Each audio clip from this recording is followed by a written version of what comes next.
এই যে শোনো, তোমায় বলছি, জানি না তোমার কাছে আমার এই কথাগুলো কখনো পৌঁছবে কি না। জানি না তুমি কেমন আছো, তবে আজ তোমায় কিছু বলতে চাই, যেটা হয়তো তোমায় বলার দরকার ছিল অনেক আগে। যখন তুমি আমাকে ছেড়ে চলে গিয়েছিলে, ঠিক তখনই হারিয়ে ফেলেছো তুমি সেই মানুষটাকে, যে মানুষটা একটা সময় তোমায় ভালোবাসার জন্য পাগল হয়ে গিয়েছিল, পাগল ছিল। যে মানুষটা নিজের থেকেও তোমায় অনেক বেশি ভালোবাসতো, তুমি সেই মানুষটাকে হারিয়ে ফেলেছো।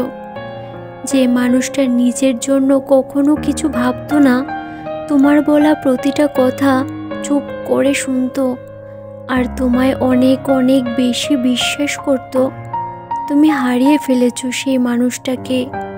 যে মানুষটা তোমায় ছাড়া অন্য কোনো মানুষের মধ্যে নিজের জন্য ভালোবাসা কখনো খুঁজেনি, তোমার ছাড়া অন্য কারোর দিকে কখনো তাকায়নি, তোমার একটা মেসেজের অপেক্ষায় নিজের পুরো দিনটা পার করে ফেলতো খুব সহজেই। হারিয়ে ফেলেছো তুমি সেই মানুষটাকে, যে মানুষটা একটা সময় তোমারই ছিল। যদি আবার কখনো আমার জীবনে ফিরে আসতে চাও, তবে বুঝে নিও, হারিয়ে ফেলেছো তুমি আমায়।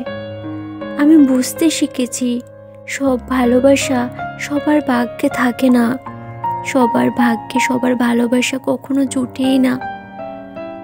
আর যে সত্যি ভালোবাসে, সে কোনো দিনও ছেড়ে চলে যায় না। তুমি এমন একটা মানুষকে হারিয়েছো, যে তোমার ভালোবাসতে শিখিয়েছিল। আজ তুমি আমাকে শেখালে ভালোবাসা মানুষটাকে হারানোর পর কিভাবে কত শত কষ্ট হলে নিজেকে ভালো রাখতে হয়, কিভাবে কষ্ট পেতে হয়। তুমি আমাকে এতটা কষ্ট দিয়ে আমাকে ছেড়ে চলে গেলে। একাই তো ছিলাম আমার জীবনে, হয়তো ভালোই ছিলাম, একাই কাটিয়ে দিতাম জীবনটা। হয়তো আমি এইভাবেই থাকতাম। যদি এমনভাবে তুমি আমার জীবনে না আসতে, তবে আমার জীবনটা অন্যরকম হতো। তাহলে হয়তো এত কষ্ট আমাকে কখনো পেতে হতো না। যে কষ্টটা আজ তোমায় হারিয়ে পাচ্ছি, আজও ভুলতে পারছি না তোমায়, জানো। এখনো সেই আগের মতোই ভালোবাসি। আজ আমার এই জীবনে তোমাকে ছাড়া আর কিছুই ভাবতে পারছি না। তোমাকে আর কখনো জীবনে ভুলতে পারবো না। ভালো থেকো তুমি।